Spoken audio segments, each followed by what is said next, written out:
ह्याच्यावर एक क्वेश्चन आहे माझा, म्हणजे आता शहाजीचा जो एक्सपिरियन्स सांगितला ना, तर तुम्ही शाहरुख हम्म. खानचा ओम शांती ओमचा डायलॉग आहे की इतनी शिद्दत से हा चाहो हा की कोणी काय नाही. कोणाला तसा correct. एक्सपिरियन्स आलाय का शहाजी सोडून? भावा, शहाजीचा नाही दिसतो, सांगितलं त्याने एक्सपिरियन्स.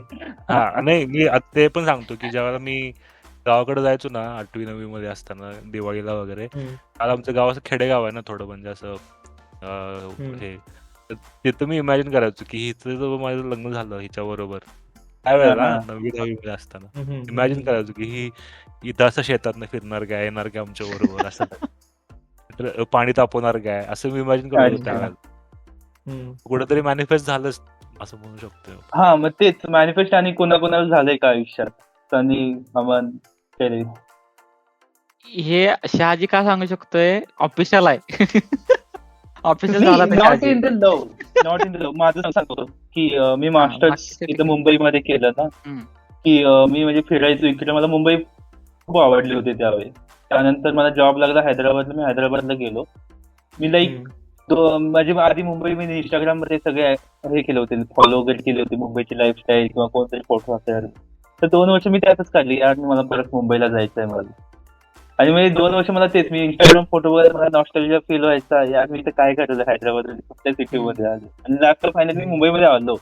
ते पण काय असं म्हणजे ठरवून नाही आलो, की मला लाईक माझी स्टोरी सांगतो की एक रूममेट आला. एक रूममेट फक्त 1 आठवड्यासाठी आमच्यासोबत राहायला आला होता. आणि त्यांना सांगितलं की अशी अशी माझी ओळख आहे सिप्लामध्ये, त्यांना जॉब रिक्वायरमेंट आहे आणि त्यांना सिम्युलेशन करणारा माणूस पाहिजे, तू होतो का? आणि तेव्हा मी बघत होतो, मी माझा रिझ्युमे पाठवून दिला, त्यांनी इंटरव्ह्यू घेतला आणि मी आलो इकडे. तर मी असं काही स्वतःहून अप्लाय नाही केलं सिप्लाला की मला मुंबईलाच यायचं आहे वगैरे. म्हणजे असं बरेच मॅनिफेस्ट झालं. तर म्हणजे असं आणि कोणाला एक्सपिरियन्स झालाय का की तुम्ही खूप अशी इच्छा करता की हा ठीक आहे, मला हेच झालं पाहिजे, मला हेच मिळालं पाहिजे, आणि मिळून जातं तुम्हाला? मॅनिफेस्टेशन चालू आहे. अजून काय मिळालं नाही. जेव्हा मिळेल तेव्हा 100% सांगतो. छोट्या गोष्टी पण राहतात यार, छोट्या गोष्टी पण राहतात. छोट्या गोष्टी, त्या गोष्टी माझी गाडी. म्हणजे ऍक्च्युली मी सॅटर्डे संडे कने एक म्हणजे माझी रूम होती मागच्या तिथं, तर तिकडे कने वर पब होता. पब म्हणजे खूप असं म्हणजे चांगला आणि एकदम हे होता क्लब. तर त्या क्लबच्या तिथं फ्रायडे नाईट पासून ते सॅटर्डे संडे असल्या गाड्या यायच्या. आणि म्हातारे माणसांना गाड्या म्हणजे लोक ड्रॉप करायची, म्हणजे त्यांना असं सोडायला. म्हणजे गाडी म्हणजे प्रत्येक लोक 4 व्हीलर मधनच यायचा. 2 व्हीलर चालत किंवा असं खांद्र हटकून कोणी येत नव्हता. सगळेजण 4 व्हीलर मधनं येणार, वर जाणार, परत खाली येणार, 4 व्हीलर मध्ये बसणार. कॅब पण करणार नाहीत त्याच्यात. मग मी म्हणतो आईला ही सगळी कसली श्रीमंत असतील, नुसतं ह्यांच्याकडे काढत असतात काय. माझी कशी येणार, माझी कधी येणार गाडी, 4 चाकी गाडी कधी येणार, 4 चाकी गाडी कधी येणार. मग ते कसं खरं सांगतो, अनप्लॅन सगळं झालं. अनप्लॅन सगळं पैसे आले, सगळं व्यवस्थित झालं. नाशिकला गेलो. नाशिकला एका दिवसात गाडी बघितली, गाडी घेतली, नाशिक टू पुणे एका दिवसात रिटर्न. संपला विषय. डायरेक्ट तिथनं घरी. म्हणजे छोटं म्हणलं तर असं झालं माझ्या ह्याने पण. म्हणजे माझ्या स्वतःच्या पैशाची गाडी मी घेतली पहिली. हे असंच राहतं, बरोबर. मी मॅनिफेस्टेशन करण्यात नाही असं मी केले असं काही माहित नाही मला. पण मी लाईफ मध्ये जे डिसिजन घेतो ना, ते भरपूर कॅल्क्युलेटिव्ह डिसिजन घेतो. भरपूर कॅल्क्युलेशन करतो आणि मग भरपूर ओव्हर थिंक भरपूर करतो मी. कुठल्या पण काय पण लाईफ डिसिजन असेल, मी प्रॉपर सगळे काय म्हणायचं आउटकम्स मी ऑलरेडी डोक्यात, प्रत्येक गोष्टीवर मी विचार सगळ्या करतो आणि घेतो. आता मी ज्यावेळी पहिला जॉब सोडत होतो माझा, त्यावेळी माझ्या डोक्यात 2च पाहत होते. त्यावेळीपासून ज्यावेळी मी रिझाईन मारलं, त्यावेळी पण मी माझ्या मॅनेजरला म्हणलेलं की इधर मी VIT मध्ये जाणार, नाहीतर मी सीडॅक करणार.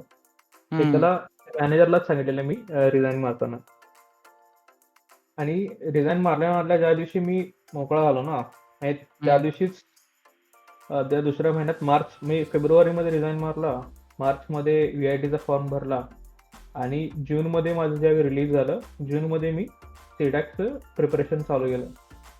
आणि असं झालं की सीडॅकच्या प्रिपरेशनचे 5 दिवस झालेले. 5 दिवस मी सीडॅक प्रिपरेशन केलं आणि 6व्या दिवशी मला VIT कडून लेटर आलं की तुझं ऍडमिशन एक्सेप्टेड झालेलं आहे. Nice. मी असं आहे की आणि पण हेच की पहिला जॉब ज्यावेळेस आलेला त्यावेळी पण माझं कॅल्क्युलेशन हेच होतं की मी त्यावेळी पण मी सीडॅकच करत होतो म्हणजे हम्म. सीडॅकची प्रिपरेशन करत होतो आणि माझा प्लॅन हेच होता एक तर सीडॅक प्रिपरेशन करायचं आणि प्रिपरेशन मध्ये कुठला जॉब लागला की सीडॅक सोडायचा असं माझं डोक्यात होतं. अच्छा. त्यावेळी मी सीडॅक करत चालू केलं आणि साईडला मी कोल्ड ईमेल आणि कुठं वाटेल तिथं सगळीकडे मी रिझ्युमे अपलोड करायला चालू केलेलो.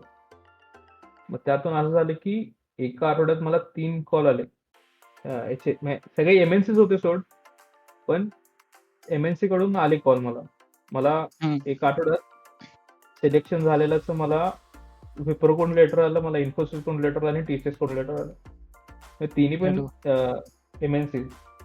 फक्त एवढंच की विप्रोवाल्यांचं ऑफर लेटर पहिलं आलं म्हणून मी सीडॅक सोडलं, सगळं सोडलं, विप्रोचं ऑफर लेटर घेतलं आणि बँगलोरचे.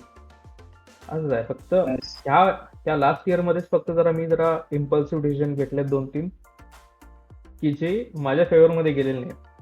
कुठले जसे की मग ते आहेत काय डिसिजन्स. काय काय आहेत रे एकदम- बर असू दे. आय होप ते नायकीचे शूज नसतील त्याच्यामध्ये. नायकीचे shoes was a calculative decision. हे माझं मी डिझाईन वगैरे सगळं रेडी करून ठेवलं. मी नायकीचे शूज फक्त एकच माझं कॅल्क्युलेशन चुकलं की ऑर्डर करायची डेट चुकली माझी. मला असं अच्छा. करायचं होतं की माझ्या बर्थडेला ते माझ्या हातात पाहिजे असं होतं कॅल्क्युलेशन. माझ्या स्वतःच्या बर्थडेसाठी मी करून मागवलेलं. मागवलं. पण नंतर कळालं की हे शूज कस्टम शूज आहेत ते येणार व्हिएतनाम मधून. अरे बाप. मग व्हिएतनाम मधून येणार म्हणून मग त्याला कस्टम मध्ये अडकणार म्हणून त्याचं सगळं डॉक्युमेंटेशन करावं लागलं मला आणि ते डॉक्युमेंटेशन माझ्याजवळ नव्हतं. अच्छा. त्यामध्ये डॉक्युमेंटेशन मध्ये कॅल्क्युलेशन चुकलं. फक्त मला ते ऑगस्ट मध्ये मिळालं. एवढंच फक्त फरक.